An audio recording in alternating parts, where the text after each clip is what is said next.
ओम नमः शिवाय, हर हर महादेव, श्री गणेशाय नमः। भक्ति भावना यूट्यूब चैनल पर आप सभी का स्वागत है। आज मैं आपको भाग्यशाली राशियों के बारे में जानकारी दूंगा। दोस्तों, विस्तार से कुछ अहम जानकारी आपको दूंगा। कौन कौन से उपाय आपको करने हैं, 3 उपाय मैं बताने वाला हूं। घर के उपाय हैं, साधारण उपाय हैं। आपकी लड़के की इच्छा पूरी नहीं हो पा रही है, आपकी जॉब नहीं लग पा रही है, बच्चों के जॉब को, कैरियर को लेकर के आप परेशान हैं, या फिर आपके जीवन में अनेक प्रकार की परेशानी आ रही हैं, तो जो उपाय मैं बताने वाला हूँ ये उपाय बहुत ही ज़्यादा चमत्कारी हैं। और उसके साथ साथ 8 भाग्यशाली राशियों के बारे में जानकारी देने वाला हूँ। यह राशियाँ हैं जो बहुत ही ज़्यादा भाग्यशाली और शुभ रहने वाली हैं। इन राशि वालों का योग बहुत ही अच्छा है। इन राशि वालों को विशेष सफलता मिलने वाली है। कारोबार अच्छा चलेगा, लड़के की प्राप्ति होगी, धन प्राप्ति होगी। भगवान भोलेनाथ आपकी हर मनोकामना पूरी करेंगे।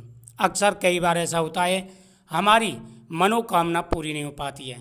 शादी के कई साल बीत जाते हैं, लड़का प्राप्त नहीं हो पाता है।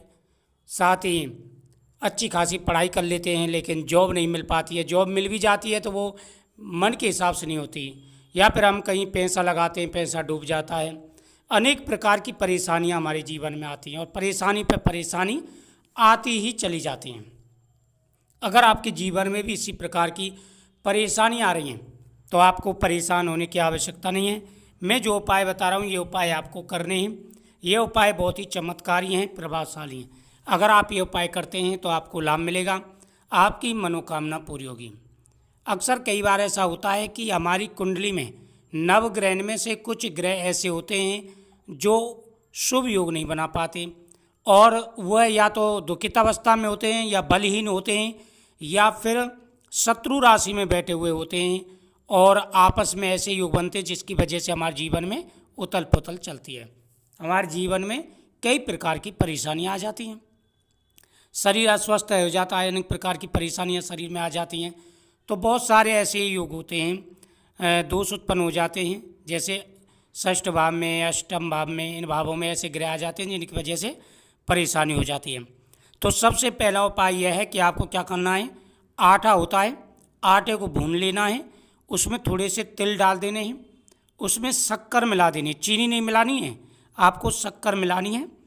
और जिस व्यक्ति के, महिला या पुरुष, पति पत्नी दोनों के बीच में अगर अनबन चल रही है, या फिर आपके गृहस्थ जीवन में परेशानियां चल रही हैं, फैमिली प्रॉब्लम चल रही है, लड़का प्राप्ति नहीं हो पा रहा है, बिजनेस जॉब में परेशानी आ रही है, तो तुम दोनों में से कोई भी एक, आप दोनों में से कोई भी एक यह उपाय कर सकता है। अगर आप दोनों करना चाहें तो आप दोनों कर सकते हैं। आपको क्या करना है, सुबह स्नान आदि कर ले, उसके बाद में 40 दिन का उपाय करना है। एक डिब्बी बना लें, कोई पात्र बना लें, उसमें वह आपको जो कसार आपने बनाया आटे का वो भर के रख लेना है। और ऐसी जगह पर जाना है जहाँ पर चेंटियाँ होती हैं, बहुत सारी चेंटियाँ होती हैं, मिक्स होती हैं, लाल भी होती है, काली भी होती है, मिक्स होती है। एक तरह की चेंटी को नहीं डालना है, मिक्स होती है, उनको आप वह खाना खिलाएंगे, वह आटा आपको वहाँ पर डालना प्रारंभ कर देना। 40 दिन यह उपाय आपको करना है। 40 दिन के अंदर कोई ना कोई लाभ आपको मिल ही जाएगा, कोई ना कोई लाभ आपको मिल जाएगा, आपकी परेशानी दूर हो जाएगी। आप ये उपाय प्रारंभ करके देखिए, आपको लाभ मिलेगा।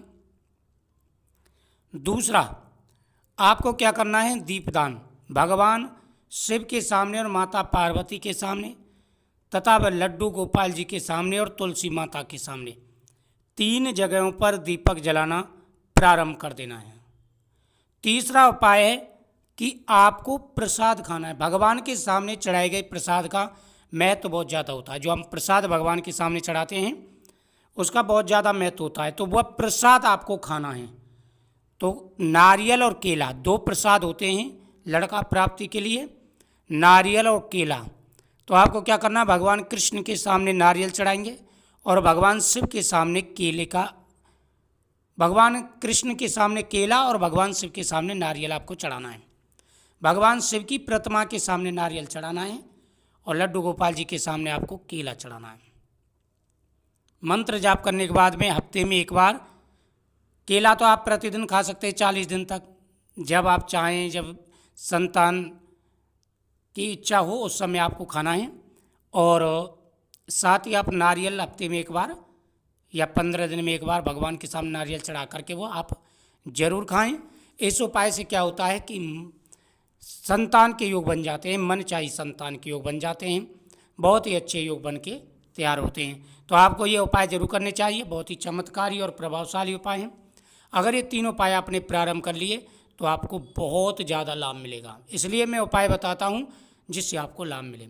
8 राशियों की बात करें तो इसमें से है आपकी मेष राशि, बेहद ही भाग्यशाली और शुभ रहने वाली है। चतुर्थ भाव अच्छा है, भाग्य स्थान अच्छा है, दसम भाव अच्छा है, तो बहुत ही अच्छे योग हैं आपके। लड़का धन प्राप्ति का योग आपका है, साथ ही हेल्थ भी अच्छी रहेगी और गया हुआ पैसा भी आपका वापस आएगा। वृषभ राशि बेहद ही भाग्यशाली और शुभ रहने वाली है। वृषभ राशि वालों का योग बहुत ही अच्छा है, विशेष अच्छे योग बनेंगे आपकी। शुक्र बहुत अच्छी स्थिति में रहेंगे, ग्रहण की स्थिति आपके ऊपर अच्छी रहेगी जिससे आपको लाभ मिलेगा। अब धीरे धीरे लाभ मिलना शुरू हो जाएगा, एक साथ तो नहीं लेकिन धीरे धीरे आपको फायदा मिलना शुरू हो जाएगा। और शादी के योग हैं आपके, जिनकी शादी मर चना रही है, जॉब मिलेगी, बिजनेस में सफलता मिलेगी और लड़के की प्राप्ति होगी, बहुत ही अच्छे योग हैं। मिथुन राशि तो बहुत ही ज़्यादा शुभ रहने वाली, क्योंकि देवगुरु बृहस्पति आपके ही घर में विराजमान रहेंगे और आपको समय समय पर लाभान्वित करते रहेंगे। लड़के का योग है, विद्या का योग है, साथ ही फैमिली प्रॉब्लम सॉल्व होगी, शादी के योग हैं, गवर्नमेंट जॉब के योग हैं, शिक्षा क्षेत्र में विशेष सफलता आपको मिलने वाली है, कई प्रकार के लाभ मिलेंगे, लड़के का योग है। उसके बाद में है आपकी कन्या राशि। कन्या राशि बहुत ही ज़्यादा शुभ रहने वाली है। काफ़ी समय के बाद में कन्या राशि वालों का योग अब बदला है, समय बदलेगा, भाग्य बदलेगा और आपकी मनोकामना पूरी होगी। कन्या राशि बेहद ही भाग्यशाली और शुभ रहने वाली है। कन्या राशि के बाद में, कन्या राशि के लड़का धन प्राप्ति के योग हैं। उसके बाद में आपकी तुला राशि बेहद ही भाग्यशाली और शुभ रहने वाली है। तुला राशि वालों को विशेष सफलता मिलेगी, कारोबार अच्छा चलेगा, कार्यों में आ रही अड़चनें दूर होंगी, भगवान का आशीर्वाद प्राप्त होगा, धीरे धीरे अब आपको लाभ मिलना शुरू होगा, प्रत्येक कार्य में आपको सफलता मिलेगी। धनु राशि बहुत ही ज़्यादा शुभ रहने वाली है। धनु राशि में चतुर्थ ग्रही योग बनेगा साल की शुरुआत में ही, और बहुत ही अच्छा ये योग रहने वाला है, आपकी किस्मत बदलने वाला है, कई कार्य आपके सिद्ध होंगे, गया हुआ पैसा आएगा, कोर्ट कचहरी का केस है वो चल रहा है उसमें विजय की प्राप्ति होगी, लड़का धन प्राप्ति के योग हैं। उसके बाद में मकर राशि और कुंभ राशि, ये राशियां हैं जिनके लड़का धन प्राप्ति के योग हैं, विशेष सफलताएं आपको मिलने वाली हैं। तो बहुत अच्छे योग आपके बन के तैयार हुए हैं। साथ ही आप उपाय 12 राशि वाले करें, जो उपाय मैंने बताएं आपको लाभ अवश्य मिलेगा, आपकी मनोकामना पूरी होगी और जो परेशानियां आपके जीवन में आ रही हैं सारी परेशानियां दूर हो जाएंगी। वीडियो को शेयर करें, चैनल को सब्सक्राइब करें। ओम नमः शिवाय।